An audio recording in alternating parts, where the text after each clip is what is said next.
بسم اللہ الرحمن الرحیم ومن احیاها وکأنما احیا الناس جمیعا صلوات۔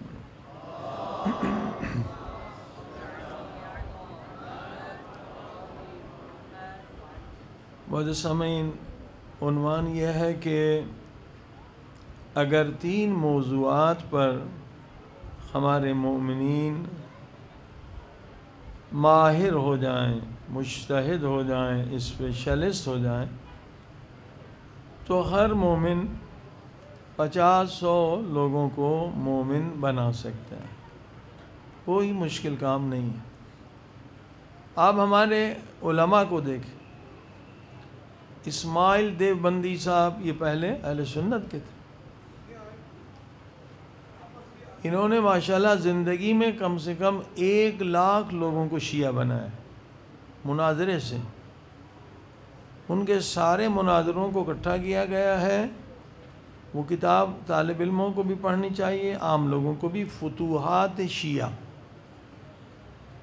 ایک انسان جو پہلے دیوبندی تھا شیعہ بنا، 1 لاکھ لوگوں کو کم سے کم شیعہ کی۔ ان کا ایک مناظرہ میں نے پہلی مجلس میں بتلایا تھا، ہمارے علاقے سندھ میں ہوا تھا، اس میں فتح ہوئی تھی انہیں۔ 20 کے قریب جو گاؤں تھے گاڈھی قوم کے، وہ سارے کے سارے شیعہ ہو گئے تھے۔ تو مناظرے کے ذریعے سے آپ عظیم الشان خدمت کر سکتے ہیں، اور اس عمل سے امام زمانہ علیہ السلام سب سے زیادہ راضی ہوتے ہیں، خدا راضی ہوتا ہے۔ آیت یہ کہہ رہے اگر ایک کو مومن بنایا خدا اجر دے گا، پوری دنیا کو آپ نے مومن بنایا۔ اور اس عمل سے امام پاک کے ظہور میں جلدی ہوگی۔ صلوات پڑھی محمد و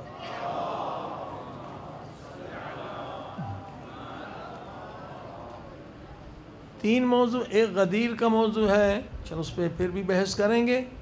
فدق کا موضوع ہے، اور پاک بی بی فاطمہ زہرا کے گھر کو آگ لگانے کا موضوع ہے۔ فدق پہ آپ نے 3 آیتیں سنی، اہل سنت کی کتابوں سے سنا۔ وَوَرَثَ سُلَيْمَانُ دَاؤد إِنِّي خِفْتُ مَوَالِيَ وَآتِ ذَا الْقُرْبَىٰ حَقَّهُ۔ اہل سنت کی بڑی بڑی کتابوں میں سب نے مانا کہ یہ آیت جو ہے جب نازل ہوئی، بی بی پاک حضرت فاطمہ زہرا سلام اللہ علیہا کو نبی پاک نے فدق ادا دیا، تو اللہ کے حکم سے دیا اور پیغمبر نے دیا، تو کسی کو کیا حق پہنچتا ہے کہ وہ فدق بی بی سے چھینے۔ آج بحث آگے بڑھتی ہے۔ جب بی بی نے آیتیں پڑھیں، ظاہر ہے وہ شکست کھا گئے، ہار گئے اپنی دعویٰ میں کہ میں نے حدیث سنی ہے کہ ہم نبیوں کے وارث نہیں ہوتے۔ بھری دربار میں بی بی نے جھٹلا دیا، ان کو ثابت کر دیا کہ غلط حدیث پڑھ رہے ہو۔ تو اب انہوں نے کیا فرمایا؟ خلیفے نے کہا کہ اگر فدق آپ کا حق ہے تو گواہ پیش کرو۔ یہ دوسری توہین کی انہوں نے، تفصیل سے کل بتاؤں گا کہ گواہ مانگنا اس بیوی سے جس کے لیے آیت قرآن ہے، اللہ گواہی دے رہا ہے کہ انما یرید اللہ لیذہب عنکم الرجس اہل البیت ویطہرکم تطہیرا، یعنی اہل بیت اللہ گواہی دے رہا ہے کہ کبھی جھوٹی بات نہیں کر سکتے، جھوٹا دعویٰ نہیں کر سکتے۔ تو اہل بیت سے گواہ مانگنا مطلب یہ کہ نبی کے اس فرمان کی بھی توہین کی کہ فاطمہ کو فدق دیا، اور اس آیت کی بھی توہین کی جب اللہ کہہ رہا ہے کہ یہ اہل بیت جھوٹ سے پاک ہیں، جھوٹ نہیں بول سکتے، جھوٹی گواہی نہیں دے سکتے، تو ان سے گواہ طلب کرنا کیا معنی ہے؟ صلوات پڑھی محمد والے۔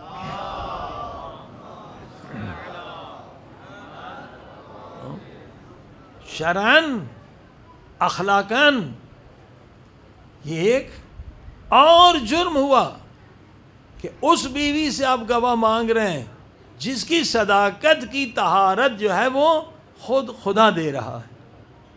انما یرید اللہ کی آیت کے بارے میں تمام اہل سنت کا متفق فیصلہ ہے کہ اہل بیت میں حضرت محمد مصطفیٰ صلی اللہ علیہ وسلم پر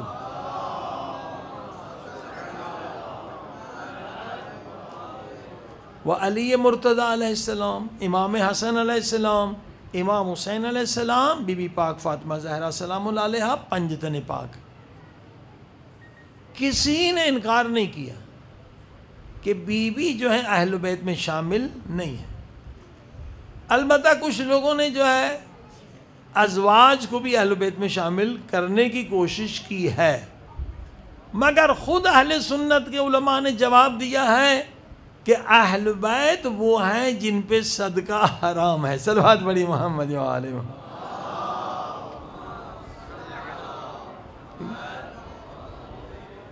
لہذا ازواج بیویاں اہل بیت میں شامل نہیں ہو سکتی، خود اہل سنت کے علماء نے رد کیا ہے۔ کسی کو شک نہیں ہے کہ بی بی پاک فاطمہ زہرا سلام اللہ علیہ اہل بیت میں شامل نہیں ہے۔ تو آیت کیا کہہ رہی ہے؟ انما یرید اللہ، یہ اللہ کا ارادہ ہے، یہ بی بی پاک کا ارادہ نہیں ہے، یہ نبی کا ارادہ نہیں ہے، یہ مولا علی کا ارادہ نہیں ہے، حسن حسین کا نہیں ہے۔ انما یرید اللہ، یہ اللہ کا ارادہ ہے کہ اے اہل بیت تم سے ہر قسم کے رجس کو دور رکھا جائے اور تمہیں ایسا پاک رکھا جائے یہ سب پاک رکھنے کا حق ہے۔ اب یہاں سوال یہ ہوتا ہے، اسی قرآن میں اللہ پاک نے حضرت ابراہیم کو حکم دیا، حضرت اسماعیل کو حکم دیا، فرمایا طہر بیتی، اے ابراہیم اے اسماعیل میرے گھر خانہ خدا کعبۃ اللہ کو پاک رکھ۔ تو جب خدا ابراہیم اسماعیل کو حکم دے سکتا تھا تو اہل بیت کو بھی حکم دے سکتا تھا کہ اہل بیت تم پاک ہو جاؤ۔ اللہ نے حکم نہیں دیا ہے کہ میرا ارادہ، یہ میرا کام ہے۔ ہاں کیوں نہیں حکم دیا اللہ نے؟ جب ابراہیم اسماعیل کو خدا حکم دے سکتا تھا اہل بیت کو بھی حکم دے سکتا تھا، اے اہل بیت تم پاک ہو جاؤ۔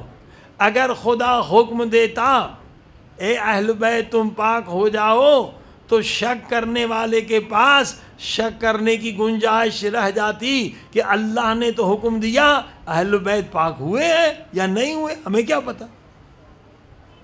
اس لیے اللہ پاک نے جو لفظ استعمال کیا یرید اللہ، یہ میرا ارادہ ہے، اور سورہ یاسین نے بتلایا اللہ کا ارادہ کیا ہے، کون فیکون، جب وہ کہتا ہو جا تو وہ چیز ہو جاتی ہے۔ صلوات پڑھی محمد و آل محمد۔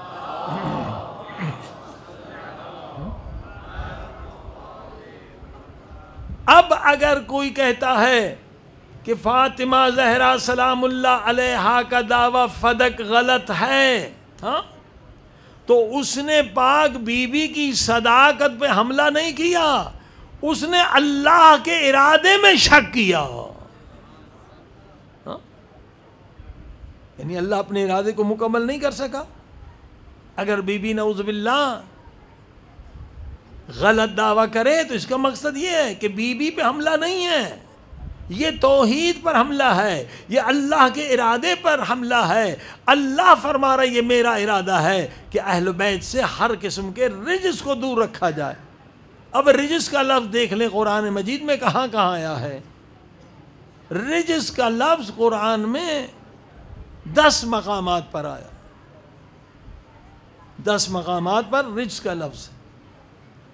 یا ایھا الذین آمنوا انما الخمر والمیسر والانصاب والازلام رجس من عمل الشیطان، اے مسلمانوں شراب کا پینا رجس ہے، جوا کا کھیلنا رجس ہے، بتوں کو پوجنا رجس ہے، یہ عمل ہے شیطان کا، اور اہل بیت سے رجس دور ہے۔ یعنی اہل بیت کو اگر پہچاننا ہے تو قرآن کے ذریعے سے پہچان سکتے ہو۔ جن کے قریب رجس ہے وہ اہل بیت نہیں، جن سے دور رجس ہے وہ اہل بیت ہے۔ اب شراب پینا کیا ہے؟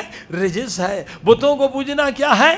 رجس ہے۔ یعنی اگر کسی نے ایک مرتبہ بھی شراب پی لی وہ اہل بیت میں شامل نہیں ہو سکتا۔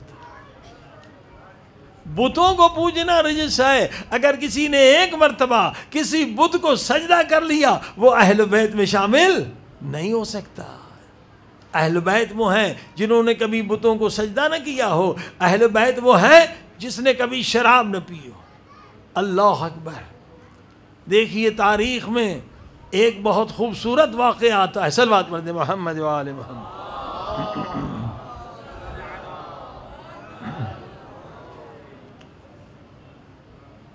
اور ایک جواب بھی آتا ہے، جو لوگ کہتے ہیں کہ مولا علی نے تلوار کیوں نہیں اٹھائی اگر خلافت ان کا حق تھا۔ البتہ یہ بحث غدیر سے لیکن موضوع میں آ گیا ہے تو بتلا رہا ہوں۔ مولا علی نے تلوار کیوں نہیں اٹھائی اگر خلافت اس کا حق تھا؟ اگر مولا علی تلوار اٹھاتے تو نبی کی حدیث نعوذ باللہ غلط ہو جاتی، وہ حدیث جو سب مانتے ہیں شیعہ سنی کتابوں میں۔ کیا حدیث ہے؟ یا علی انت منی بمنزلت ہارون من موسیٰ، اے علی جیسے ہارون موسیٰ کا وصی ہے ویسے تو میرا وصی ہے۔ جب حضرت موسیٰ کوہ طور پر گئے تو لوگوں نے ہارون کی خلافت کو نہیں مانا، سامری کو مان لیا۔ حضرت ہارون نے تلوار نہیں اٹھائی، لوگوں نے خلیفہ کس کو مانا؟ سامری کو مانا، حضرت ہارون کو نہیں مانا۔ اور جب حضرت موسیٰ واپس آئے تو ہارون سے پوچھا کہ تو نے تلوار کیوں نہیں اٹھائی؟ تو کہا اگر میں تلوار اٹھاتا تو یہ ٹکڑے ٹکڑوں میں بٹ جاتے۔ یعنی مولا علی نے وہی کام کیا جو پیغمبر چاہتے تھے۔ اگر مولا علی تلوار اٹھاتے تو نبی پاک کی حدیث غلط ہو جاتی۔ جس طرح حضرت ہارون نے تلوار نہیں اٹھائی، صبر کیا، مولا علی نے بھی تلوار نہیں اٹھائی، صبر کیا۔ ٹھیک، یہ ایک سوال ہے، اس کا جواب۔ اور دوسری بات ایک عقلی دلیل دیتا ہوں۔ دیکھیے اگر آپ کسی کے گھر پہ حملہ کریں، کسی کے باپ پہ حملہ کریں تو بیٹا باپ کا دفاع کرے گا یا آپ کا دفاع کرے گا؟ کہیں کا بھی دنیا کا قانون دیکھ لیں، اگر آپ کسی کے گھر میں حملہ کریں، کسی کے باپ پہ حملہ کریں، بیٹا کس کا ساتھ دے گا؟ باپ کا دے گا۔ اگر مولا علی تلوار اٹھاتے تو کبھی محمد ابن ابی بکر مومن نہ بنتا، کبھی محمد ابو بکر کا بیٹا یہ نہ کہتا مجھے ابو بکر کا بیٹا نہ کہو میں علی کا بیٹا ہوں۔ ظاہر ہے اگر مولا علی تلوار اٹھاتے تو وہ اپنے باپ کا ساتھ دیتا نا۔ مولا علی نے تلوار نہ اٹھا کے جہاد اکبر کیا۔ پیغمبر کی حدیث تھی، یا علی میرے بعد خلافت تجھ سے چھینا جائے گا، یا علی میرے بعد میری فاطمہ پہ حملہ ہوگا، یا علی میرے بعد میری بچی زخمی ہوگی، مگر یا علی تو نے تلوار نہیں اٹھانا، صبر کرنا۔ اور دیکھی علی کا یہ جہاد کتنا بڑا جہاد تھا کہ پاک بی بی زخمی ہے، محسن شہید ہو چکا ہے، چند بزدلوں نے علی کے گلے میں رسا ڈالا ہوا ہے اور مولا علی کو دربار کی طرف لے چل رہے ہیں۔ ایک یہودی نے دیکھا، اس یہودی نے ہزاروں معجزات دیکھے تھے، مسلمان نہیں ہوا، لیکن اب علی کی جب مظلومیت کو دیکھا، یہ علی وہی شیر خدا ہے جس نے خیبر کا دروازہ اپنے ہاتھ پہ اٹھایا تھا اور پورا لشکر خیبر کے دروازے کے اوپر سے گزر گیا۔ آج چند بزدلوں نے علی کو گرفتار کر لیا ہے، وہ علی جو شیر خدا، وہ علی جو فاتح خندق، وہ علی جو فاتح خیبر، اگر اشارہ کرے ان کی کوئی حیثیت نہیں ہے۔ جب علی کے جہاد اکبر کو دیکھا، جب علی کے صبر کو دیکھا، علی کی مظلومیت کو دیکھا، پوری زندگی پیغمبر کے معجزے دیکھتا رہا، مسلمان نہیں ہوا۔ علی کی مظلومیت کو دیکھ کر یہودی نے کلمہ پڑھا، لا الہ الا اللہ محمد رسول اللہ علی ولی اللہ۔ واقعاً اسلام دین حق ہے۔ علی جیسا مجاہد، علی جیسا بہادر کس طرح سے اسلام کے لیے صبر کر رہا۔ تو عزیزو، شراب پینا رجس ہے۔ مولا علی نے تلوار کیوں نہیں اٹھائی؟ ایک تو جواب سن لیا آپ نے کہ محمد ابن ابی بکر نے کہا میں علی کا بیٹا ہوں۔ ہاں، اگر تلوار اٹھاتے وہ اپنے باپ کا ساتھ دیتا۔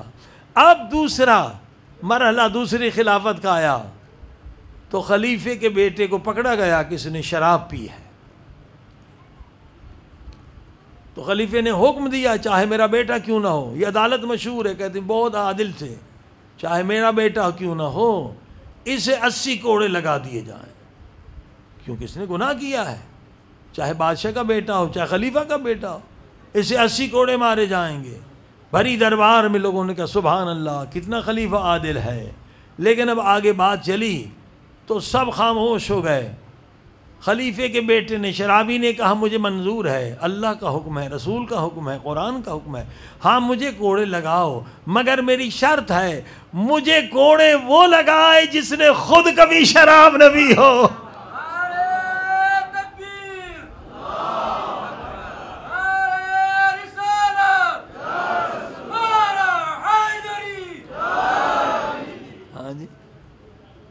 اب جب دیکھا تو دربار میں سارے پرانے شرابی بیٹھے ہوئے تھے، بعد میں مسلمان ہوئے تھے بیچارہ۔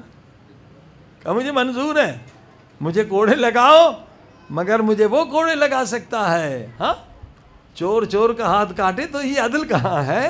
شرابی شرابی کو کوڑا مانے، یہ کوئی عدل ہے؟ صلوات پڑھے محمد و آل محمد۔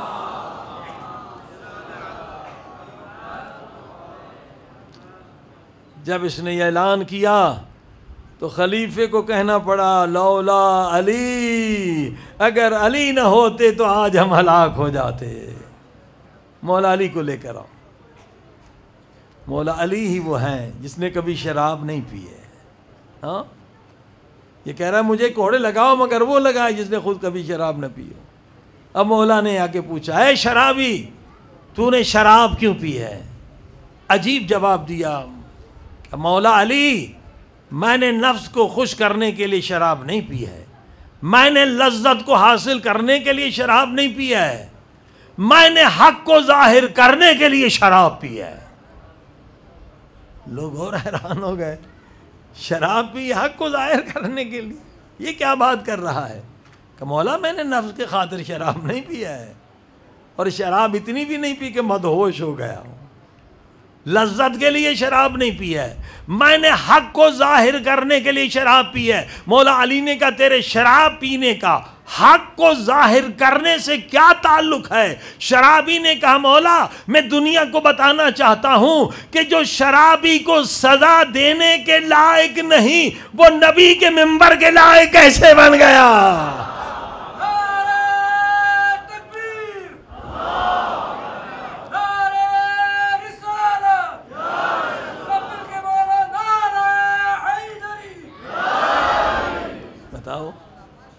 اگر مولا علی ان کے باپ کے خلاف تلوار اٹھاتے تو کیا یہ علی کے عاشق بنتے؟ ہاں، اس لیے مولا نے تلوار نہیں اٹھائی، اور مولا نے بتلا دیا کہ علی کی تلوار وہاں اڑتی ہے جہاں اس کے نسل میں قیامت تک کوئی مومن نہ ہو۔ صلوات پڑھ دے محمد۔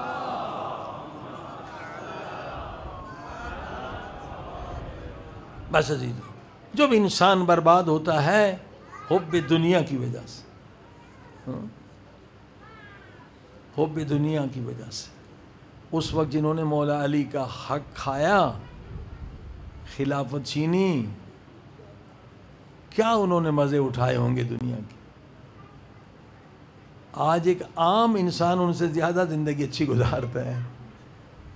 اس زمانے میں نہ اے سی تھا نہ کولر تھا۔ صلوات بڑی محمد و آل محمد۔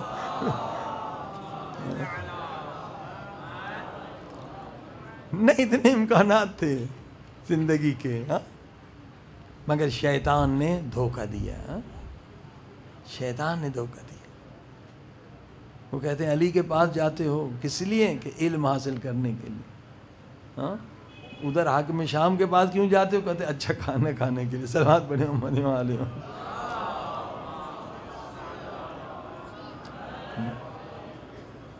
کھانے کے لیے اپنا دین بیچ دیا کہ اچھا کھانا وہاں ملتا ہے. مولا علی کا بڑا پیارا جملہ ہے، جس انسان کی ساری ہمت فقط کھانا ہے کہ اچھا کھانا مل جائے. زبردست جملہ ہے کہ کبھی مومن پیٹ کا پجاری نہ بنے، شکم پرست نہ بنے. مولا علی فرماتے جس انسان کی ساری ہمت فقط یہ کہ اچھا کھانا مل جائے، اس انسان کی قیمت اللہ کے نزدیک بس اتنی ہے جتنی وہ غلاظت پیٹ سے نکالتا ہے. صلوات پڑھ دے محمد والے. نجس ہے وہ انسان، نجس ہے وہ انسان جس کی ہمت ساری فقط پیٹ ہے. کھاؤ کھاؤ کھاؤ. اور یہ بھی مولا نے فرمایا کہ اگر قبرستان میں جا کے ان مردوں سے پوچھو کہ تم جلدی کیوں مر گئے، سب اکثر جواب دیں گے زیادہ کھانے کی وجہ سے. صلوات پڑھ دے محمد والے.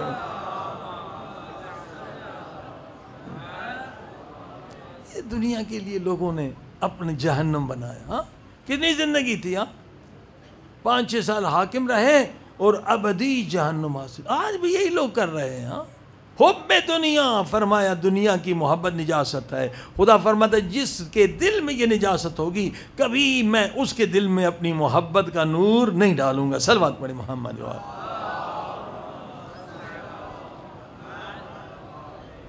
عزیزو، حب دنیا کی نجاست کو نکالنا مومن کے لیے لازمی ہے.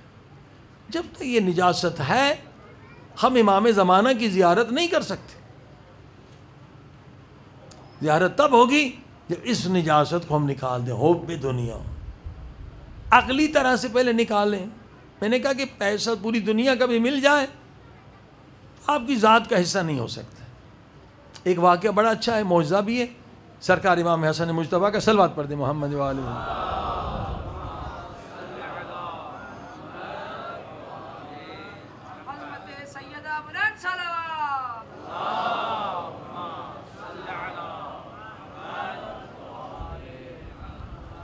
مولا امام حسن مجتبیٰ نے آدھی رات کو دیکھا کہ ایک مومن تھا، وہ تیر کمان لے کے بیٹھا ہوا ہے، آسمان کی طرف دیکھ رہا ہے، پھر تیر کمان لے کے.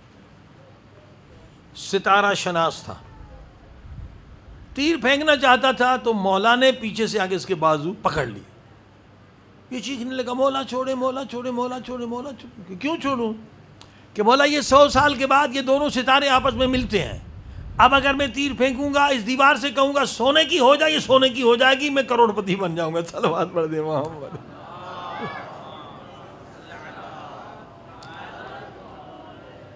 یہی عقیدہ انسان کو برباد کرتا ہے نا. کل سے نا کروڑ پتی بننا یہ شیطانی عقیدہ ہے. افضل رزق وہ ہے کہ اتنا ہو جو ہماری ضرورت ہے. مولا نے نہیں چھوڑا، وہ چینکتا رہا چینکتا رہا چینکتا رہا. آخر وہ ستارے الگ ہو گئے. یہ بالکل جیسے کسی پہ ہارٹ اٹیک ہوتا ہے نا، ایسے ڈھیلا. مولا آپ نے، میں اتنی راتیں جاگتا رہا، مولا یہ میرا علم ہے، پورا علم حاصل کیا، آج میری تقدیر آپ نے بدل دی. کچھ کہہ بھی نہیں سکتا تھا بھی شیعہ. صلوات پڑھے محمد والے.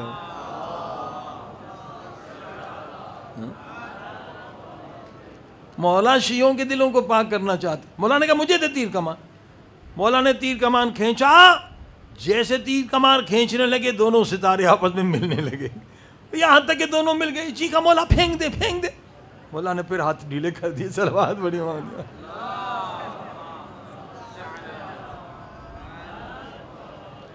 کہا مولا یہ تو معجزہ ہو گیا، یہ 100 سال کے بعد ملتے ہیں، پھر آپ نے چانس وہ میرا کھو دیا.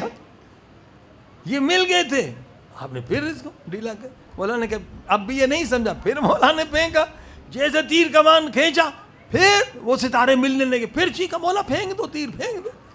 مولا نے تیر کمان پھینک دیا. کہا ہم تیر کمان کے محتاج نہیں، ہم ستاروں کے محتاج نہیں. اگر میں ابھی ارادہ کروں تو یہ دیوار سونے کی ہو جائے گی. امام نے ابھی کہا نہیں، دیوار نے رنگ بدلنا شروع کیا.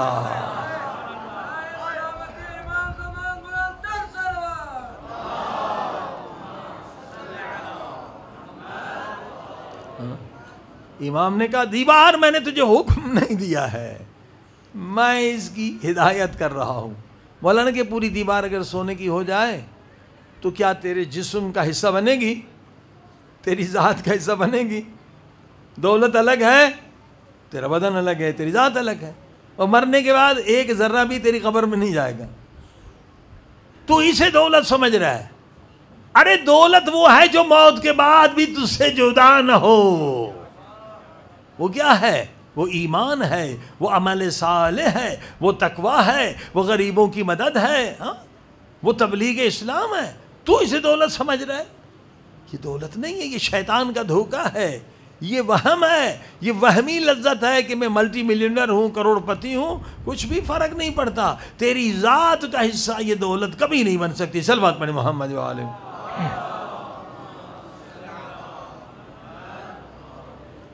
بارہ دیگر صلوات پڑھیں۔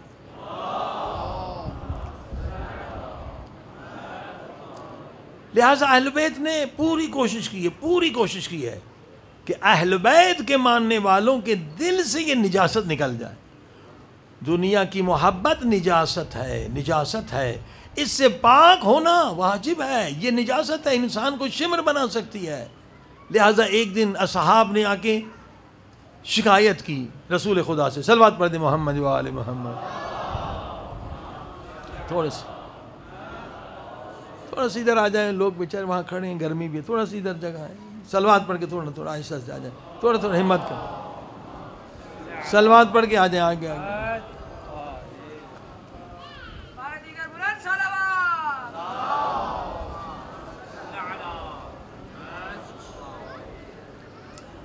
صلوات پڑھ کے آگے جائیں، صلوات۔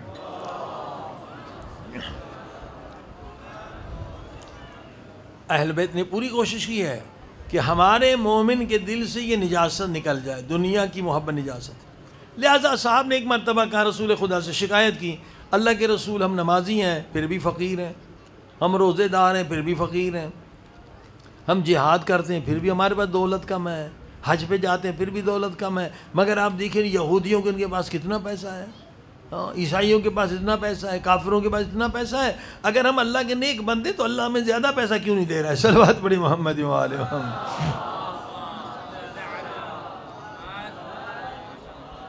یہ دنیا دار مسلمانوں نے مطالبہ کیا پیغمبر سے کہ اگر ہم اچھے ہیں، اللہ کے دین پر بھی ہیں، نیک بھی ہیں، نماز، تو اللہ ہمیں زیادہ پیسہ کیوں نہیں دیتا ہے؟ یعنی معیار وہ پیسے کو سمجھ رہے تھے۔ اب نبی پاک کی اتنی نورانی حدیث ہے کہ اگر ہمارے دل میں بیٹھ جائے تو یہ نجاست بہت حد تک پاک ہو سکتی ہے۔ نبی پاک نے زبردست جملہ کہا، زبردست حدیث، فرمایا اللہ کی نظر میں اگر تمام دنیا کی دولت، تمام دنیا کا سونا، حتیٰ دنیا کی حکومت کی قیمت مچھر کے پر کے برابر بھی ہوتی تو خدا اپنے دشمن فرعون کو نہ دیتا۔ اب بتائیے، اللہ کی نظر میں جس چیز کی قیمت مچھر کے پر کے برابر نہیں، ہم اس کو حاصل کرنے کے لیے دین بھی برباد کر رہے ہیں، ایمان بھی برباد کر رہے ہیں، اولاد بھی برباد کر رہے ہیں، خود کو بھی برباد کر رہے ہیں۔ صلوات پڑھ دیں محمد و آل محمد۔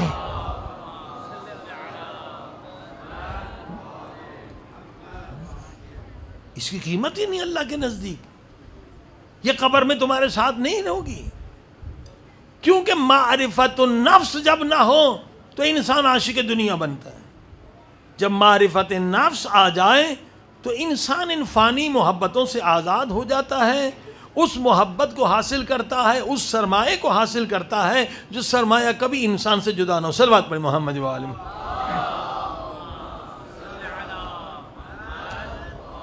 آج معرفت النفس کا پہلا درس، آسان درس آپ کی خدمت میں، کہ فرما من عرف نفسہ فقد عرف رب۔ جس نے خود کو پہچانا اسی نے اپنے رب کو پہچانا۔ سب حدیث کو مانتے ہیں، شیعہ سنی میں حدیث ہے، مولا علی کا فرمان، نبی کا فرمان، امام کا فرمان، جس نے خود کو پہچانا، یعنی خود کو پہچاننا اتنا اہم ہے۔ اگر ہم نے خود کو نہیں پہچانا یعنی خدا کو بھی نہیں پہچانا۔ خود کو کیسے پہچانے؟ اب یہ دیکھیں پہلا درس بالکل سمپل، بالکل آسان، بچے سمجھ جائیں۔ پہلا درس بتا رہا ہوں معرفت النفس۔ بھائی میں اپنا فوٹو پہچانتا ہوں یا نہیں؟ پہچانتے۔ آپ اپنی شکل پہچانتے ہیں؟ فوٹو پہچانتا، ہندو بھی پہچانتا ہے، مسلمان بھی پہچانتا ہے. تو یہ تو معرفت نفس نہیں ہوئی نا. پھر تو ہندو کے پاس بھی ہے، ہندو تو خدا کو نہیں مانتا ہے. یہ معرفت نفس کیا ہے؟ جس نے خود کو پہچانا اسی نے اپنے رب کو پہچانا. عزیزو بہت آسان مثال دیتا ہوں، انشاءاللہ بچے بھی سمجھ جائیں گے. مثلا ہم بیٹھے ہوئے تھے، کسی نے آ کے کہا مولوی کاظمی صاحب پتہ کیا ہوا؟ آپ کے دوست ہیں نا یوسف، ہاں اس کا انتقال ہو. انا للہ و انا الیہ. چلو اس کے جنازے میں چلتے. گئے اس کے گھر، دیکھا ظاہراً صحیح سالم تھا، ہاتھ بھی صحیح تھے، پاؤں بھی صحیح، بدن بھی صحیح، کوئی عضو کٹا ہوا نہیں تھا. ہم نے کہا اگر یہ یوسف صاحب مر گئے ہیں تو یہ کس کی لاش ہے، یہ کس کی میت؟ اب یہ سوال ہندو سے بھی ہو سکتا ہے، مسلمان سے، ہر ایک سے. اگر یوسف مر گئے تو یہ کون صاحب لیٹے ہوئے ہیں؟ کیا جواب دیں گے؟ ایک ہی جواب دے گا، ہندو بھی مسلمان بھی کافر بھی. میں نے کہا اگر یوسف مر گئے تو یہ کون صاحب لیٹے ہوئے ہیں؟ جواب دیں گے مولوی صاحب یہ مذاق کا وقت نہیں ہے، یوسف آپ مر گئے ہیں، یہ یوسف کی میت ہے. یہ کیا ہے؟ یہ یوسف کی میت ہے. یعنی یوسف صرف باڈی کا نام نہیں ہے. باڈی تو پڑی ہوئی ہے نا. یوسف کون ہے؟ یوسف مر گیا، باڈی تو پڑی ہے نا. یعنی ہم خود کو صرف باڈی سمجھ رہے ہیں. یہی خطا ہے، یہی خطا یزید نے کی، یہی خطا شمر نے کی، یہی یزیدیوں نے کی. وہ خود کو صرف جسم سمجھ رہے تھے. جسم کو پیسہ چاہیے، جسم کو بنگلہ چاہیے، بڑی بڑی گاڑیاں چاہیے، بڑی بڑی لذتیں چاہیے. مگر حر کے پاس معرفت نفس تھی، میں فقط جسم نہیں، اصل میرا وجود روح ہے. یہ فرق ہے. جسم تو فنا ہو جائے گا مگر روح کو فنا نہیں ہے. ہاں؟ یزیدی وہ ہیں جنہوں نے خود کو صرف جسم سمجھا ہے. آج بھی جو حرام کر رہے ہیں، ظلم کر رہے ہیں، گمراہی پھیلا رہے ہیں، وہ خود کو صرف جسم سمجھتے ہیں. اگر خود اپنی معرفت حاصل کریں تو کبھی خدا کی مخالفت نہیں کریں گے، کبھی ظلم نہیں کریں گے، کبھی گناہ نہیں کریں گے. کیونکہ روح، اصل انسان کا جو وجود ہے وہ روح ہے، نہ کہ بدن. اب آپ جانتے ہیں کہ دنیا میں صہیونسٹ لوگوں نے دنیا پہ کیسے قبضہ کیا ہے؟ پوری دنیا میں زائونسٹ کا قبضہ ہے. جسے وہ چاہے امریکہ کا صدر بناتے ہیں، جسے وہ چاہے برطانیہ کا وزیر اعظم بنائے. یہ بگ فارما پوری دنیا پہ ان کا کنٹرول ہے. ورلڈ بینک ان کے ہاتھ میں، 80% یہ زائونسٹ ہے. کرتے کیا ہیں یہ لوگ؟ یہ کرتے ہیں کہ جو بندہ بھی یونیورسٹیز پہ انہوں کا قبضہ ہے، میڈیا پہ ان کا قبضہ ہے، اور اکنامکس پر. دیکھ کس طرح دنیا کی اقتصاد انہوں نے تباہ کر دیا. 2 سال اگر بندہ کام نہیں کرے تو ظاہر ہے کہ ایک بہت بڑی تباہی جو ابھی دیکھ رہے ہیں ہم، جو غربت مہنگائی 2 سال بند کر دی. انہوں نے $1 ٹریلین کمائے، 1000 سے بھی زیادہ. 1000 ٹریلین کا تو 2000 ٹریلین ان کا ٹارگیٹ تھا، اس سے بھی زیادہ کمائے بگ فارما والوں نے. کرتے کیا ہیں یہ زائونسٹ؟ کیسے دنیا پہ قبضہ کیا؟ دنیا ان کے سامنے کھلونا ہے، فٹ بال ہے. جو بندہ بھی امریکہ میں، یورپ میں یونیورسٹی میں پہنچ جائے، پوری طاقت سے اسے بے دین بنا دے. کہتے ہیں خدا بھی نہیں ہے، روح بھی نہیں ہے. جب خدا کا بھی انکار کر لو، روح کا بھی انکار کر لو، تو انسان ایک حیوان کی سوا کچھ بھی نہیں. اور جو بھی کچھ کر لے، نہ قیامت ہے، نہ عذاب ہے، نہ جہنم ہے، بس جو مرضی ہے، جتنا ظلم کر لو، جتنا بے حیائی کر لو، پوری طاقت کے ساتھ. آپ دیکھ سکتے ہیں، ہم نے تو پوری ریسرچ کی ہے. مثلا ییل یونیورسٹی ہے، جتنی بڑی یونیورسٹیاں ہیں دنیا کی، خدا نہیں ہے، روح نہیں ہے. ییل یونیورسٹی میں 18 لیکچر ایک پروفیسر کے ہم نے دیکھے کہ وہ بدبخت کیا کہتا تھا، افلاطون ارسطو. اب شاگرد کو تو پتہ نہیں تھا، اس کے جو دلائل دیتا تھا وہ جھوٹے، اس کے ہاتھ پاؤں توڑے ہوئے غلط دلائل دے کر کہتا یہ سب بیکار ہے، روح ہے ہی نہیں. ٹھیک ہے، یہ ہے ان کا طریقہ کار. جب انسان یونیورسٹی میں پہنچا، بش بلیئر تو یونیورسٹی سے نکلتے ہیں نا، وزیر وہیں سے نکلتے ہیں. خدا بھی نہیں ہے، روح بھی نہیں ہے. آئیے چند دلائل آپ کو روح کو بتا دوں کہ دیکھیے، پوری ماڈرن دنیا میں ایک علم ہے جس کا نام آپ نے سنا ہوگا، ٹیلی پیتھی. آپ بھی ایکسرسائز سے سیکھ سکتے ہیں. اور ٹیلی پیتھی ایک زبردست دلیل ہے کہ انسان صرف جسم نہیں بلکہ روح بھی ہے. صلوات پڑھیں محمد و آل محمد.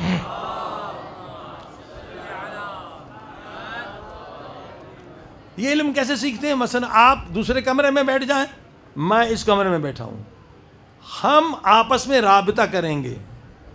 جسمانی رابطہ تو نہیں ہے نا، آپ اس کمرے میں اس کمرے میں، دماغ کے ذریعے سے یعنی روح کے ذریعے سے. ہاں یہ روحانی طریقہ ہے، اور آہستہ آہستہ یہ ڈیولپ ہوتا ہے کہ میں یہاں سوچوں گا، میں یہاں بات کروں گا، آپ ادھر سمجھ جائیں گے، پھر آپ ہاں یا نہ کہیں گے، پھر ہم دیکھیں گے کتنی اس میں کریکشن ہے، کتنی ہم نے غلطیاں کی ہیں.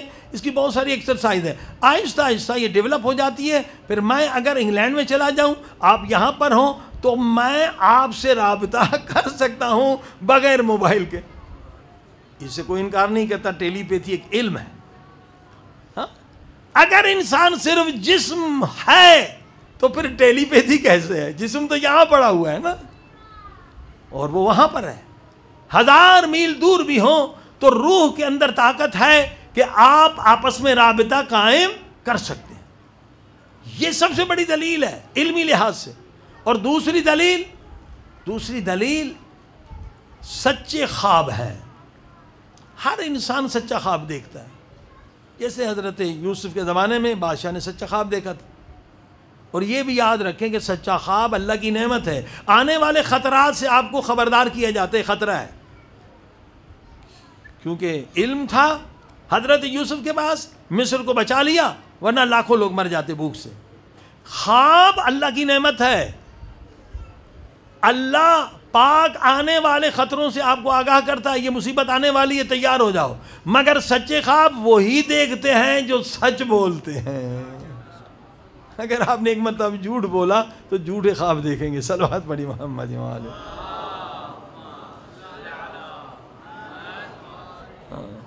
اولیاء خدا سچے خواب دیکھتے ہیں. مثلا ہزاروں لوگ آپ کو ملیں گے جنہوں نے سچے خواب دیکھے ہیں. مثلا ہم نے یہاں بیٹھے خواب دیکھا کہ کراچی میں ہمارے ایک دوست کا ایکسیڈنٹ ہو گیا اور بیچارے مر گئے. ہم اٹھے، پریشان ہوئے، فون کیا، تو جس طرح سے ہم نے خواب میں دیکھا تھا بالکل اسی طرح سنا گیا کہ بالکل بیچارے گاڑی میں جا رہے تھے، اس طرح سے ٹرک نے مارا، اس طرح سے مر گیا. تو اب بتائیے یہ علم ہمارے پاس کیسے آیا؟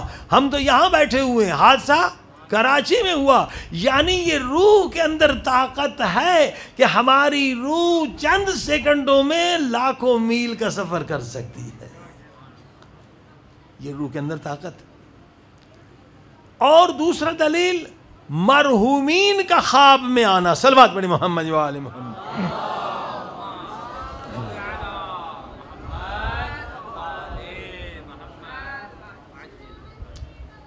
یہ خواب نعمت ہے، اس سے مرحومین کی بہت مدد ہو جاتی ہے. یہیں تہران کا واقعہ ہے. ایک مولانا نے خواب میں دیکھا ایک خاتون کو کہ وہ کہتے میں مر گئی ہوں اور کسی کی امانت ہے، میری فلاں کمرے میں فلاں جگہ پورا ایڈریس دیا، میری بیٹی کا یہ فون نمبر ہے، اسے فون کر کے بتا دیں، یہ فوراً امانت دے دیں ورنہ میں یہاں مشکل میں. مولوی صاحب نے خواب دیکھا مگر وہ نمبر بھی یاد رہا. مولانا نے فون گھمایا، تہران کا واقعہ ہے، دیکھا وہاں رونے کی آواز ہے کہ شاید یہ خواب سچا ہے جھوٹا ہے پتہ نہیں. تو کہا وہاں رونے کی آواز تھوڑے نے ہوا کہ یہاں کوئی حادثہ ہوا ہے، کوئی خاتون مر گئی. کہا دیکھیے میں نے خواب دیکھا ہے، میں تصدیق کرنا چاہتا ہوں سچا ہے یا جھوٹا. یہ نمبر ہی مجھے خواب میں بتایا گیا کہ خاتون ہے، وہ کہتی میں مر گئی ہوں اور اتنی رقم ہے میرے بیڈ روم میں، فلاں خیمہ، فلاں جگہ، فلاں تجری، وہاں چابی پڑی ہے. ان کا مولانا صاحب آپ ہولڈ کریں. وہ ان کی بیٹی تھی، گئی بیڈ روم میں، وہاں جا کے تجوری کھولی، وہاں دیکھا بالکل وہ امانت پڑی تھی. کہ مولانا بہت بہت آپ کا شکریہ کہ آپ نے میری ماں کی مدد کی اور ان کو عذاب سے بچا لیا. یہ ایسے ہزاروں خواب ہیں. میں خود اپنا ایک خواب آپ کو بتلا رہا ہوں. میں روزے سے تھا، رمضان کا مہینہ تھا، میں نے خواب دیکھا ہمارا ایک رشتہ دار ہے، وہ بیچارہ جیسے فشار قبر کہتے ہیں نا کہ انسان بہت چھوٹا ہو جائے. چھوٹے خواہ صاحب آپ تو بہت بڑے تھے، یہ اتنے چھوٹے کیسے ہو گئے؟ کہیا میں عذاب میں ہوں، میری مدد کریں. ہم نے کہا کیا مدد کریں؟ وہ بیچارے بتلا رہے ہیں، میری سمجھ نہیں آ رہا ہے. جیسے ان کو ٹائم بھی مختصر ہے، فرشتوں نے دیا ہوا ہے، جیسے قیدی ملتا ہے اس طرح سے سلاخوں کے پیچھے ہیں، اب ان کا ٹائم ختم ہونے والا ہے۔ مجھے سمجھ نہیں آ رہا ہے کہ آغا صاحب بتائیں میں آپ کی کیسے مدد کر سکتا ہوں؟ جب میں بہت نہیں کئی مرتبہ سمجھانا چاہا، میں نہیں سمجھا۔ انہوں نے کہا آپ اپنے استاد سے جا کے پوچھیں، مولانا محمد باقر صاحب، وہ جمعے کو آتے تھے ہمارے نماز، ان سے جا کے پوچھیں۔ میں خواب سے بیدار ہوا، اپنی والدہ سے کہا کہ میں نے خواب میں دیکھا، ہمارے قریبی رشتے بہت تکلیف میں بیچارے، بہت تکلیف میں۔ تو کیا کرنا چاہیے؟ ہم پہنچے ان کے بیوی کے گھر، میں نے کہا ہم کے شوہر کو دیکھا ہے اس طرح خواب میں، بہت مشکل میں۔ انہوں نے کہا بالکل یہ خواب میں نے بھی دیکھا ہے۔ وہ بتانے میں بہت تکلیف میں، میری مدد کریں۔ میں پوچھ رہی ہوں کیا مدد کریں، کیا مدد کریں، مگر مجھے سمجھ نہیں آ رہا ہے۔ ان کا ٹائم ختم ہو گیا۔ اب ان دونوں بیٹھے پریشان کہ بھئی کیا مدد کریں، سمجھ نہیں آ رہا ہے۔ اتنے میں ان کی بیٹی یہاں قم میں پڑھتی تھی، اس کا فون آ گیا کہ میں نے رات بابا کو دیکھا، بابا بہت پریشان ہے، کہہ رہے میری مدد کرو۔ یعنی ایک رات میں 3 لوگ خواب دیکھتے ہیں۔ ہاں، یہ اللہ کی رحمت ہے، اس کا نیک کوئی کام ہوگا۔ اب یہ قم کی برکت ہے یا اس بیٹی کی برکت ہے؟ اسے بتلایا کہ میرے سامان میں کسی کی امانت ہے، اور وہ جب تک آپ نہیں دیں گے تو وہاں میں عذاب میں ہوں۔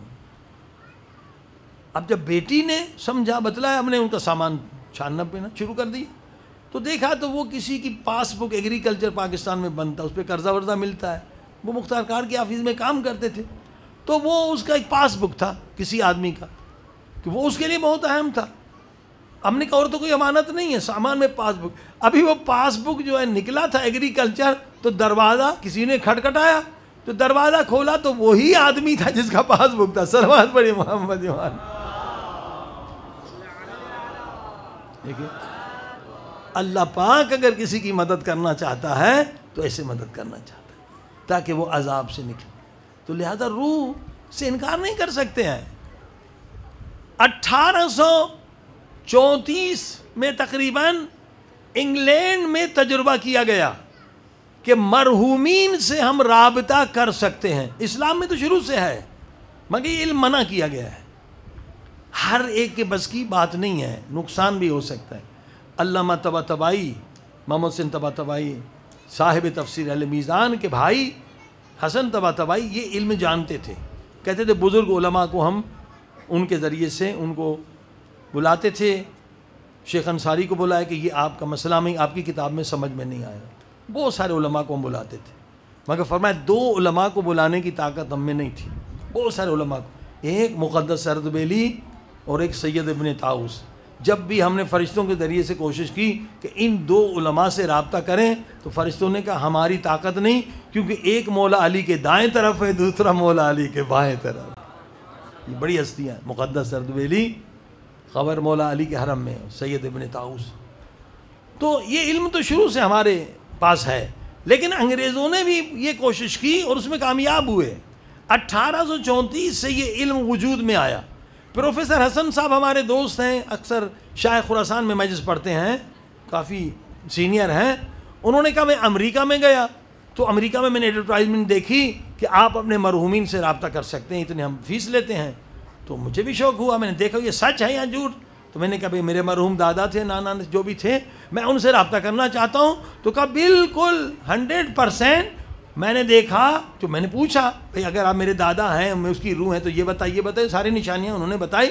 انہوں نے کہا کہ وہ ادارہ صحیح تھا۔ البتہ جھوٹے ادارے بھی بہت ہیں، جھوٹے بھی ہیں جو پیسے کماتے، مگر سچے ادارے بھی ہیں۔ 1834 کے بعد یہ علم وجود میں آیا کہ اب مرحومین سے کیسے رابطہ کر سکتے ہیں۔ تو اب کون کم بخت جو ہے روح سے انکار کر سکتا ہے؟ صلوات پڑھ دیں محمد و آل محمد۔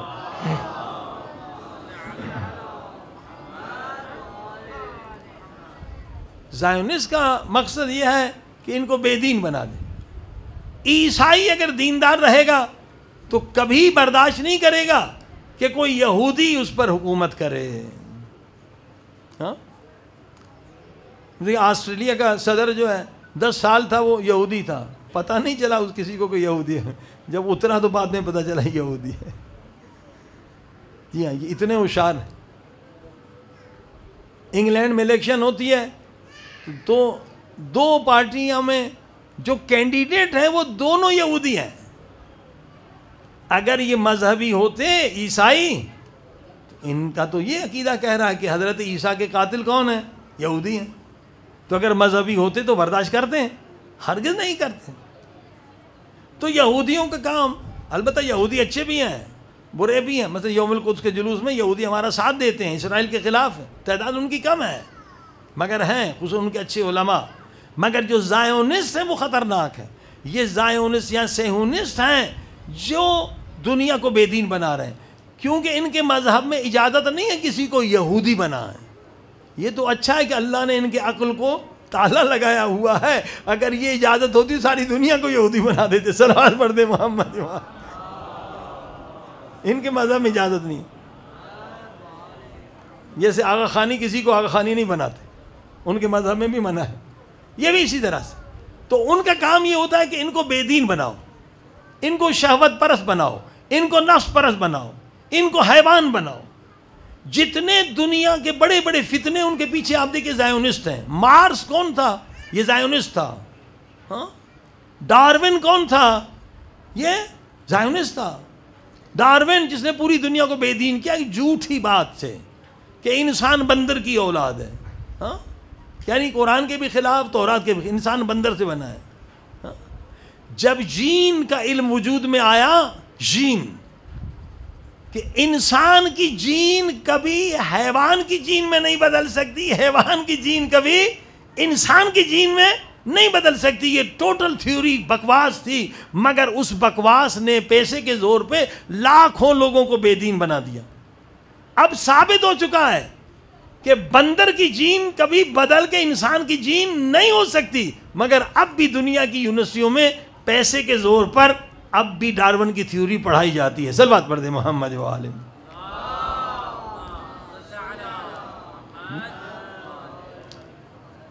بگ بینگ تھیوری بھی رد ہو گئی ہے. ایک جھوٹی تھیوری جنہوں نے بنائی تھی، اس کے پیچھے بھی زائونسٹ تھے کہ دنیا کیسے بنی ہے. ایک بہت بڑا دھماکہ ہوا اور دنیا بن گئی. Big bang theory.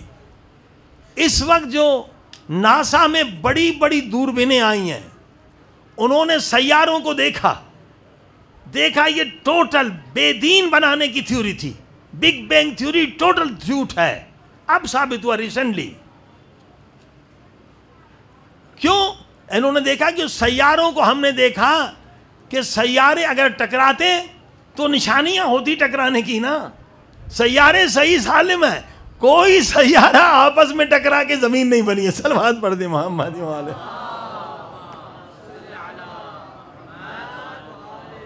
یہ سائنس کو بہانہ بنا کے لوگوں کو بے دین بناتے ہیں. فرائڈ جس نے پورے یورپ کو ننگا کر دیا کہ ہر چیز سیکس ہے، ہر چیز جنس پرستی ہے، ہر چیز لذت پرستی ہے، اس کی تھیوری کو تو اس کے شاگرد نے رد کر دیا تھا کہ استاد تو کہہ رہا ہے ہر چیز جو ہے سیکس ہے. اگر 3 دن سے آدمی بھوکا پیاسا ہے، وہ کھانے کی طرف جائے گا یا عورت کی طرف جائے گا؟ کہ کھانے کی طرف. تو جھوٹ بول رہا ہے. صلوات پڑھیں محمد و آلہ.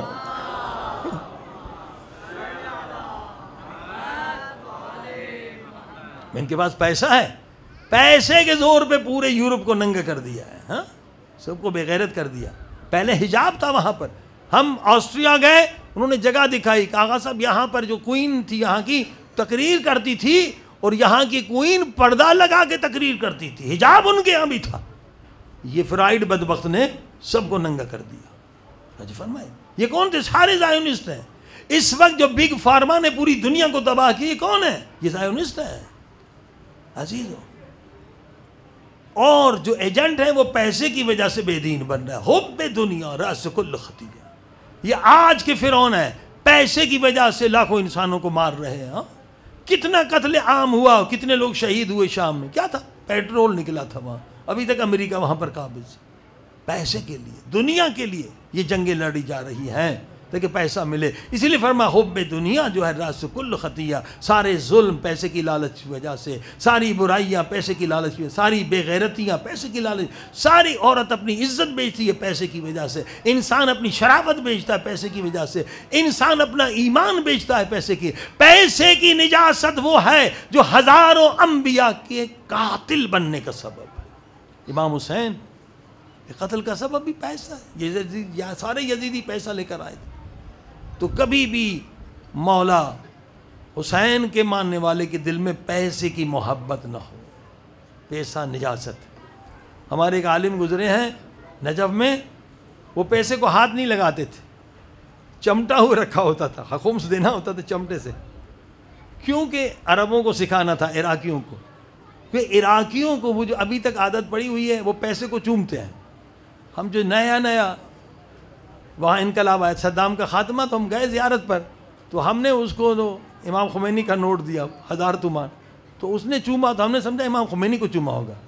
پھر وہ صدام کا نوٹ دیا تو صدام کو اس نے چوما. میں نے کہا بدبخت کیا کر رہے ہو؟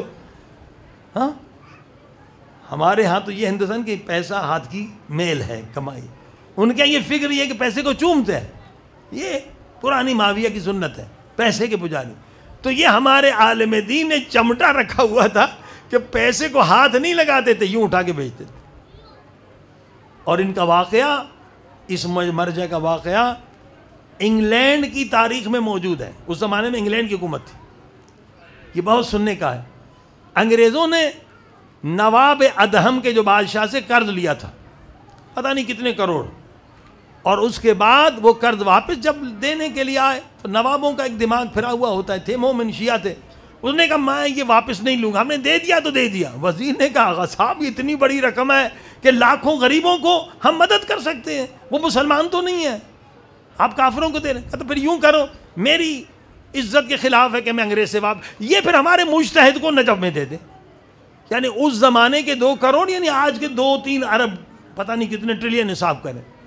تو سفارت انگلینڈ نے خط بھیجا ہمارے مرجع کو کہ فلان نواب ادہم جو آپ کی تقلید میں ہے اتنے کروڑ بھیجے ہیں. ایک خط بھیجا، انہوں نے کوئی جواب نہیں دیا. دوسرا خط بھیجا، جواب نہیں دیا. یہ خود اٹھ کر آئے قیمت وہ ساری رقم لے کر. تو وزیر اعظم برطانیہ نے کہا، وہ اپنی تعریف کرنے لگے کہ ہماری حکومت میں ایسے اللہ والے ہیں کہ 2 کروڑ ہم نے التماس کیا اپنی رقم لے جاؤ، وہ خود لینے نہیں آئے، ہم پیسے لے کر گئے. صلوات پڑھی محمد.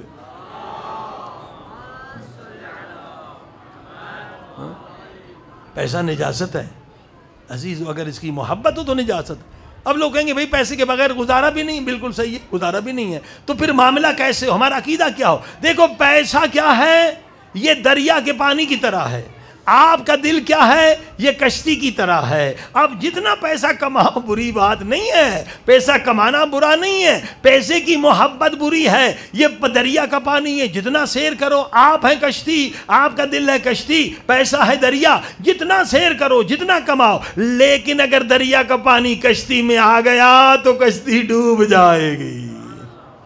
اگر پیسے کی محبت دل میں آئی تو ایمان چلا جائے گا. اسی لیے خمس اللہ نے واجب کیا ہے. پیسہ کماؤ مگر عاشق مال نہ بنو. عاشق مال کبھی عاشق علی نہیں ہو سکتا. مولا علی نے 3 مرتبہ طلاق دی ہے، دنیا کو طلاق دے دی ہے.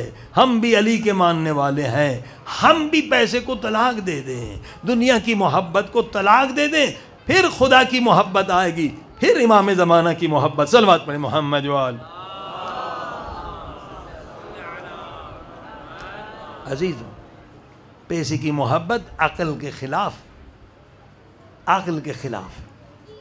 آیت اللہ نراکی فرماتے ہیں خلاف عقل ہے میں اس چیز کا عاشق بنوں جس کے بارے میں مجھے یقین ہے کہ یہ چیز مجھ سے جدا بھی ہونے والی ہے اور مجھ سے بے وفائی بھی کرنے والی ہے. یہ پیسہ ہم سے جدا ہو جائے گا، یہ ہم سے بے وفائی کرے گا، یہ گھر ہم سے جدا ہو جائے گا، یہ گاڑیاں بنگلے ہم سے جدا ہو جائیں گے، یہ بینک بیلنس ہم سے جدا ہو جائیں گے. خلاف عقل ہے میں اس کا عاشق بنوں جو مجھ سے جدا بھی ہونے والا ہے اور بے وفائی بھی کرنے والا ہے. عشق کرے تو اس سے جو ہم سے کبھی جدا نہ ہو. وہ غم حسین ہے، وہ محبت حسین ہے، وہ عزاداری سید الشہداء ہے، وہ نماز تہجد ہے، وہ زیارت عاشورہ ہے، وہ عشق اہل بیت ہے، وہ عشق خدا ہے، وہ غریبوں کی مدد ہے، وہ یتیموں کی مدد ہے. یہ وہ اعمال ہیں جو کبھی ہم سے جدا نہیں ہونے والے. صلوات پڑھی محمد وآلہ.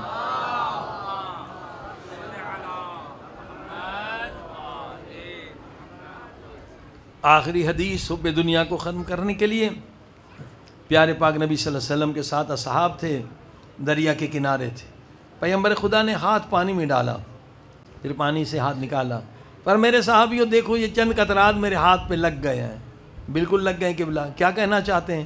نبی پاک نے فرمایا کیا یہ چند قطرات کا مقابلہ دریا کے پانی سے ہو سکتا ہے؟ کہا نہیں قبلہ، احمق ہے، نادان ہے جو چند قطروں کو دریا کے پانی سے زیادہ سمجھے۔ پیغمبر نے فرمایا کبھی عاشق دنیا نہ بننا، بل تؤثرون الحیات الدنیا والآخرۃ خیر وابقیٰ، دنیا کی زندگی چند قطرات کے برابر ہے، آخرت کی زندگی دریا سمندر کے پانی کی طرح ہے۔ کتنا زندہ رہو گے؟ 100 سال؟ ہاں، ابھی میں نے ایک کلپ دیکھی، کسی نے بھیجی تھی، ایک بندہ دیکھا جس کی عمر 300 سال تھی، اس کو دیکھ کر ہمارا بچہ ڈر گیا، چھوٹا بچہ 8 سال کا، کہا بابا اتنی لمبی عمر مجھے نہ ملے، میں پہلے مر جاؤں۔ یعنی انسان مادی ہے نا، جسم جو ہے یہ مادی ہے، کھال اس کی اتنی خوفناک ہو گئی تھی کہ انسان دیکھ نہیں سکتا۔ وہ کس بیچارے تکلیف میں تھا، کہتے تھے 300 سال اس کی عمر ہے، نہ چل سکتا ہے نہ پھر سکتا ہے۔ تو عزیزو یہ عمر تو 100 سال سے زیادہ نہیں ہے، ہاں؟ اور مرنے کے بعد جو زندگی وہ کتنی ہے؟ 100 سال ہے؟ نہیں۔ 1000 سال ہے؟ نہیں۔ 1,00,000 سال ہے؟ نہیں۔ 1 کروڑ سال ہے؟ نہیں۔ 1 ارب سال، خرب سال؟ ابدی زندگی ہے۔ والآخرۃ خیر وابقیٰ، ہمیشہ کی زندگی ہے۔ اگر ایک انسان $100 کے لیے 1 بلین، 1 ملیارڈ ڈالر کا نقصان کرے، دنیا کہے گی یہ بڑا بے وقوف ہے، مگر جو دنیا کے لیے آخرت کو برباد کر رہا ہے اسے عقل مند سمجھا جاتا ہے۔ صلوات بڑی محمد والے۔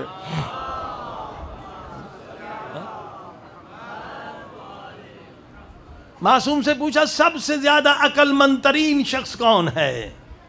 فرمایا سب سے عقل مند ترین شخص وہ ہے جو موت کی سب سے زیادہ تیاری کرے، جو موت کی سب سے زیادہ تیاری کرے، کہ ساری نمازیں بھی ادا کر لی، خمس بھی ادا کر لیا، گناہوں سے بھی توبہ کر لی، سب مخلوق کا بھی حق ادا کر لیا، وہ ہے سب سے عقل مند ترین شخص۔ جو موت سے غافل ہے، جو موت کی تیاری نہیں کر رہا ہے، وہ دنیا کے نشے میں غرق ہے، وہ احمق ہے، وہ عقل مند نہیں ہے۔ صلوات پڑھیں محمد والے۔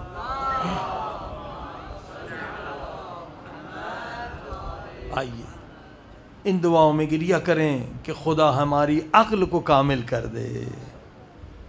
سب لوگ دعا مانگتے ہیں اللہ ہمیں پیسے والا بنا دے، کبھی دعا مانگی کہ ہمیں خدا عقل دے دے؟ اصل چیز عقل ہے، نور ہے۔ اگر عقل کامل ہو جائے ہماری ساری مشکلات حل ہو جائیں گی، ساری پریشانیاں، اس لیے ہماری عقل ضعیف ہے۔ ہاں، عقل کی دعا مانگیں، جب عقل کامل ہو جائے گی تو محبت دنیا خود بخود نکل جائے گی۔ صلوات پڑھیں محمد والے۔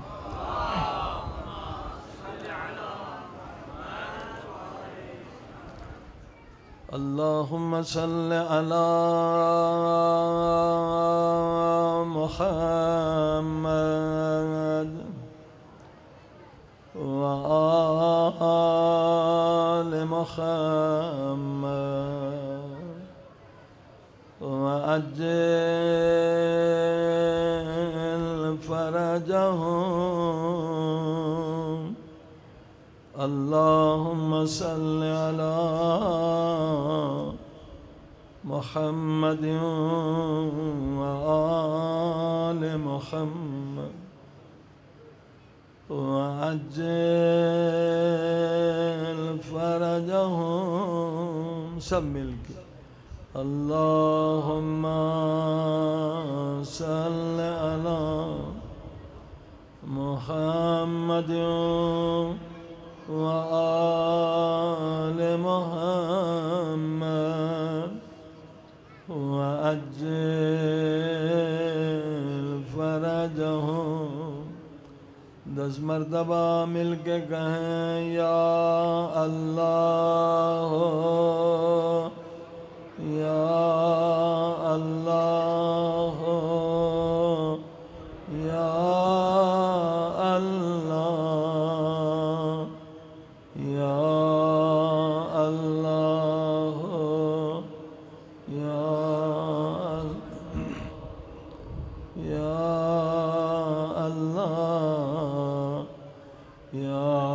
اللہ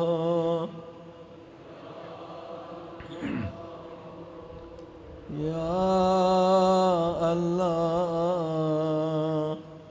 یا اللہ یا اللہ یا اللہ جب زینب کی نظر حسین کی پامال لاش پہ پڑی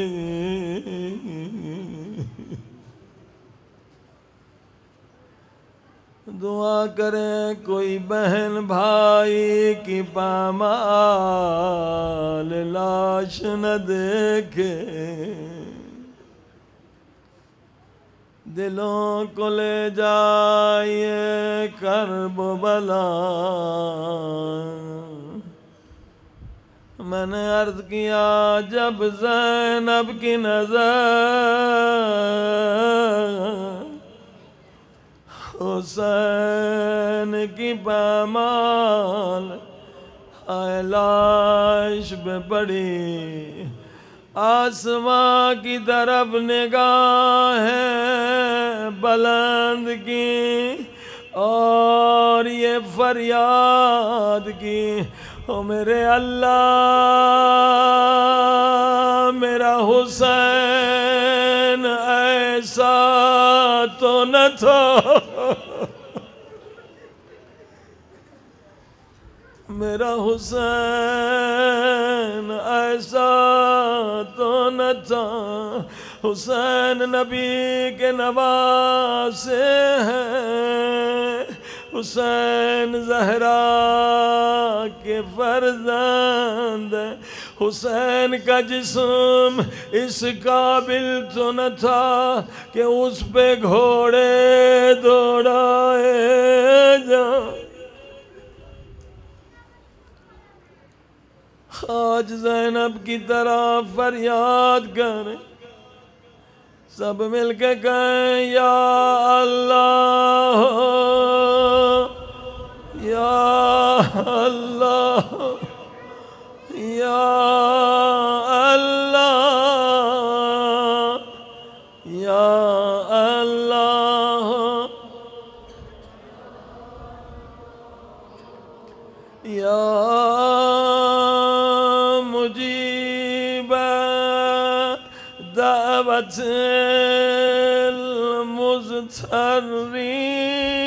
المضطرین کیا ترجمہ یا مجیب دعوت المضطرین اے مضطر و پریشان کی دعا قبول کرنے والے میرے اللہ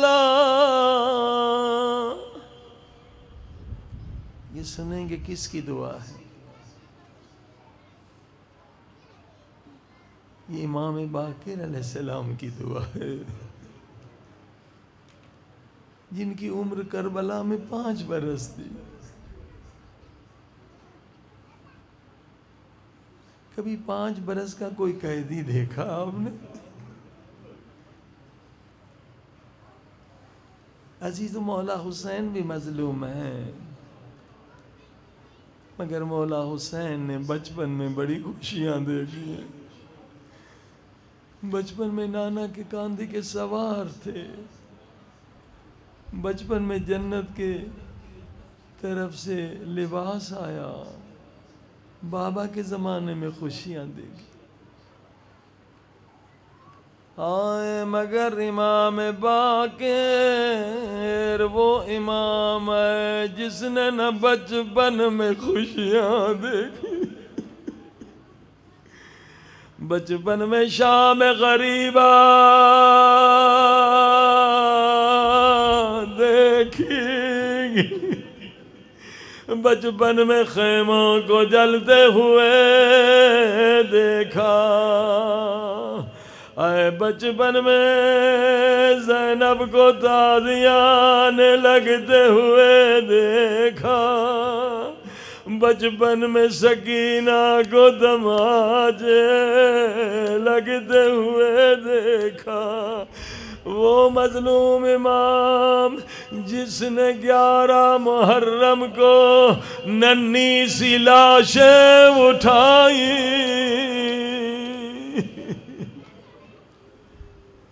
ہائے وہ مظلوم امام۔ راوی کہتا میں نے شام کی بازار میں قیدی کو دیکھا، قیدی بیمار بھی تھا اور اس کے ساتھ پردے دار بیویاں بھی تھیں۔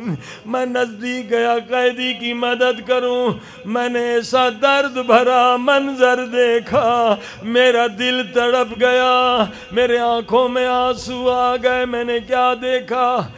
سجاد قیدی تھے، قیدی کا گلا اور 5 برس کے باقر کا گلا ایک چھوٹی رسی سے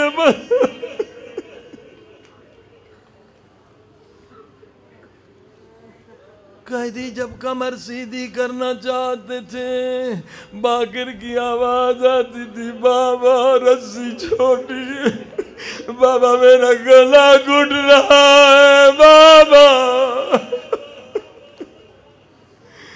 میرے مظلوم بابا مجھے معاف کرنا، میری وجہ سے آپ کمر جھکا کے چل رہے ہیں۔ امام باقر وہ مظلوم امام ہے جس نے زندان شام میں سکینہ کی لاش اٹھائی۔ سب سے زیادہ مظلوم امام، نہ بچپن میں خوشیاں دیکھی، نہ جوانی میں، نہ بڑھاپے۔ اس امام کی دعا ہے، دعائے القما، یا مجیب دعوت مضطرین، اے مضطر و پریشان کی دعا قبول کرنے والے میرے اللہ۔ عزاداروں سنیں گے کربلا میں سب سے زیادہ مضطر و پریشان کون تھی؟ جس بہن کے پاس کفن نہ ہو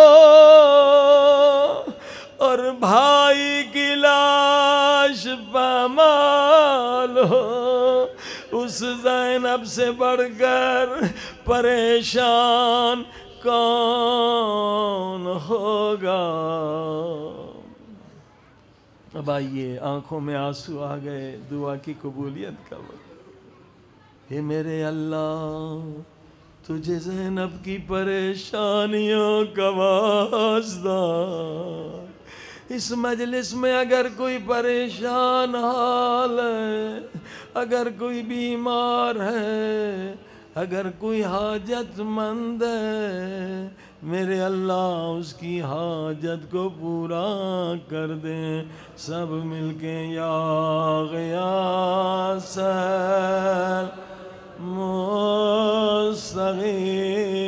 المستغیثین، یا غیاث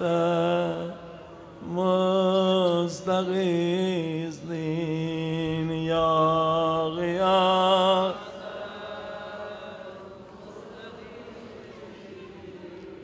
یا غیاث مستغیثین، اے فریاد کرنے والوں کی فریاد سننے والے میرے اللہ۔ کل بھی آپ نے حضرت سکینہ کے مصائب سنے تھے، نہیں معلوم آج دوبارہ اس بچی کی طرف ذہن چلا گیا جو سب سے زیادہ مظلوم تھی۔ ایک مومن زندان شام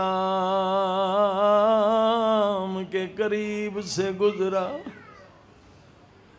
اور جناب سکینہ فریاد کر رہی تھی، ایسی فریادیں کی اس مومن کا دل تڑپ گیا، روتا ہوا گھر آیا، بیوی سے کہنے لگا تو ہر چاند کی پہلی رات حسین مولا کا صدقہ دیتی ہے، آج میں نے ایک یتیم بچی کو دیکھا، وہ صدقے کا کھانا مجھے دے، میں اس کو دے کر آتا ہوں۔ اس کی بیوی نے کہا پہلے تو کھانا کھا لے پھر جا کے اس بچی کو کھلانا۔ یہ رو کے کہتا ہے مجھ سے کھانا نہیں کھایا جائے گا، میں نے تجھے نہیں بتایا وہ کتنی مظلومہ بچی ہے، اس کا بابا بھی مارا گیا ہے، اس کا 18 سال کا کوئی بھائی بھی مارا گیا، اس کا 6 مہینے کا کوئی بھائی بھی مارا گیا۔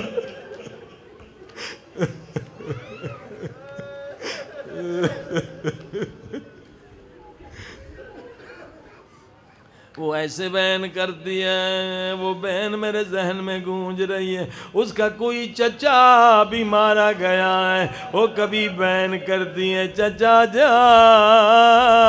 ایک بار آ جا، اب پانی نہیں مانگوں۔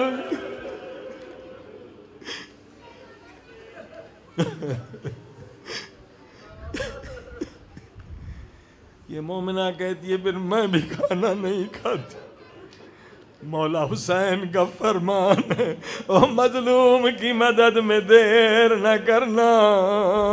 دونوں میاں بیوی کھانا لے کے زندان میں آ گئے، اس کی بیوی زندان میں چلی گئی، کھانا پاک بی بی زینب کے سامنے رکھا، بی بی آپ بھی کھا لیں، اپنے یتیم بچوں کو کھلا دیں۔ بی بی زینب نے پوچھا یہ کیسا کھانا ہے؟ فرمایا یہ صدقے کا کھانا ہے۔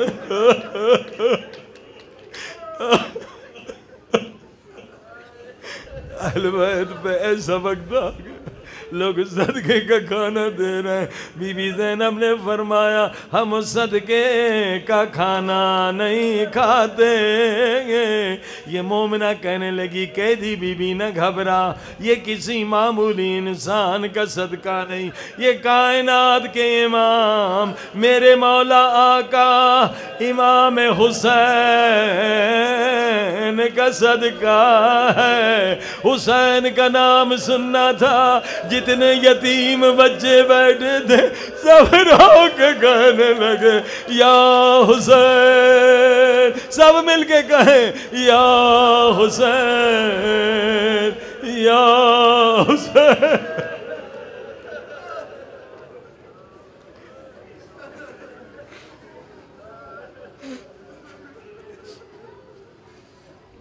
یہ مومنہ آپ بھی نہیں سمجھی، یہ بچے یا حسین کہہ کے کیوں رو رہے ہیں؟ بی بی زینب نے پوچھا ہے مومنہ حسین کا صدقہ کیوں دیتی ہو؟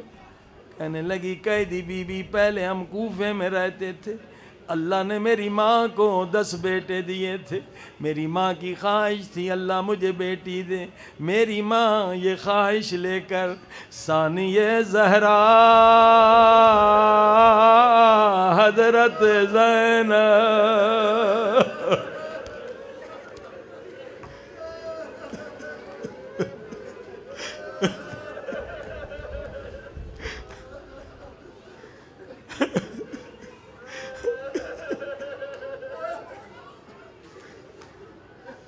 بی بی زینب کی خدمت میں گئی۔ میری ماں نے کہا بی بی تو وارث سے چادر تطہیر ہے، میرے لیے دعا کر اللہ مجھے بیٹی عطا کرے۔ اب یہ مومنہ بڑے فخر سے کہتی ہے قیدی بی بی میری آقا زادی زینب نے دعا کی اور میں پیدا ہو گئی، میں زینب کی دعا کا ثمر ہوں۔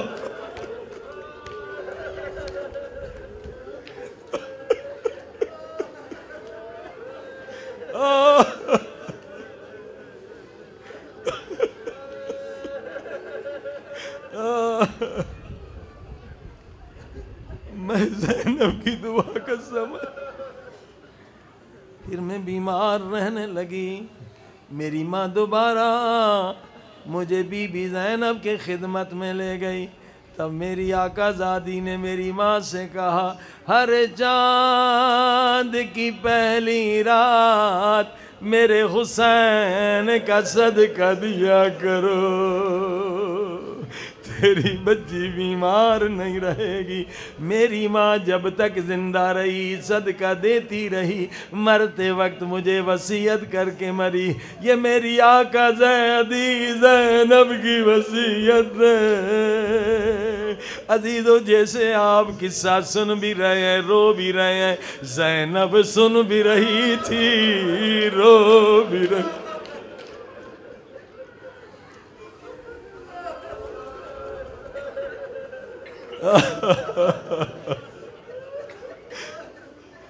جب اس کی کہانی ختم ہوئی، اب بی بی زینب نے فرمایا اے مومنہ اب صدقہ دینا بند کر دے. وہ صدقہ دینے کے موسم گزر گئے. اب صدقہ دینا بند کر دے.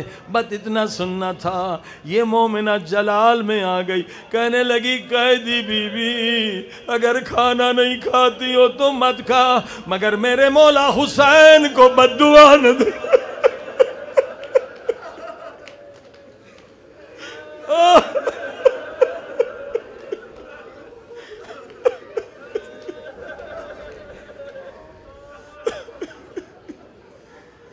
تیری مرضی کھانا نہیں کھاتی ہے تو مت کھا، مگر میرے مولا حسین کو بددعا نہ دے.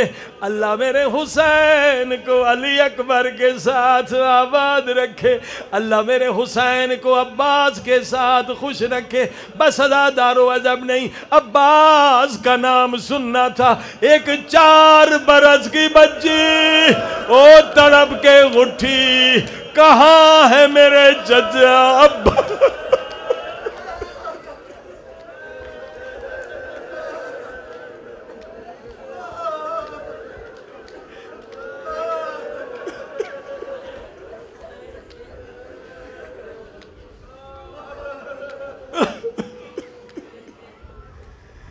مومنہ بتا کہاں ہے میرے چچا عباس؟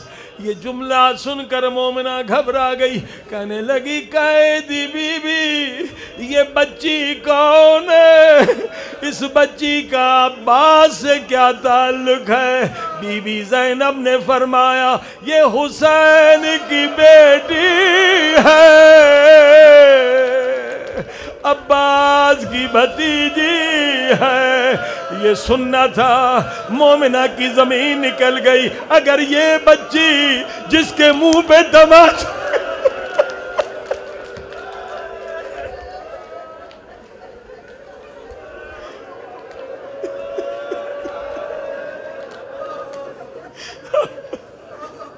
او قیدی بی بی اگر یہ بچی حسین مولا کی بیٹی ہے جس کے منہ پہ تماچوں کے نشان ہیں، او جس کے کان زخمی ہیں، جس کا کرتا جلا ہوا ہے، پھر تجھے تیرے رب کی قسم بتا تو کون ہے؟ آہستہ آہستہ زینب کی آواز آئی، انا زینب بنت علی.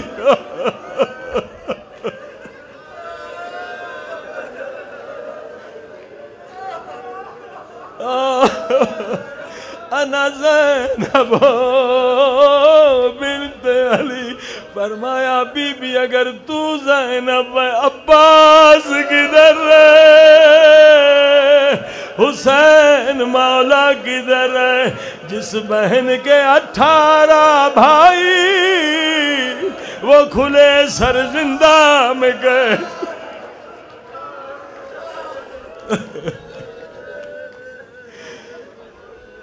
مومنہ کس کس کا پوچھو گی؟ ایک دن میں ہمارے گھر سے 72 جنازے نکلے، سوائے سجاد کے کوئی زندہ نہ رہا۔ آنکھوں میں آنسو ہے، دعا کی قبولیت کا وقت ہے، ہاتھوں کو بلند کر کے 10 مرتبہ یا غفارو